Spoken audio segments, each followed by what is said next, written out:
কম আয়ের তরুণদের কর্মসংস্থান বাড়াতে বাংলাদেশকে $15 কোটি বেশি সহায়তা দিচ্ছে বিশ্বব্যাংক। এই সহায়তায় বিশেষ গুরুত্ব দেওয়া হবে নারীর ক্ষমতায়ন এবং জলবায়ু ঝুঁকিপূর্ণ এলাকায় বসবাসকারী মানুষদের।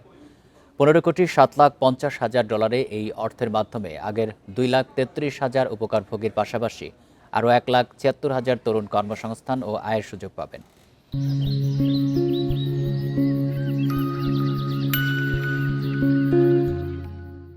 প্রকল্পের আওতায় তারা পাবেন দক্ষতা উন্নয়ন প্রশিক্ষণ, উদ্যোক্তার সহায়তা ও ক্ষুদ্র ঋণ সুবিধা।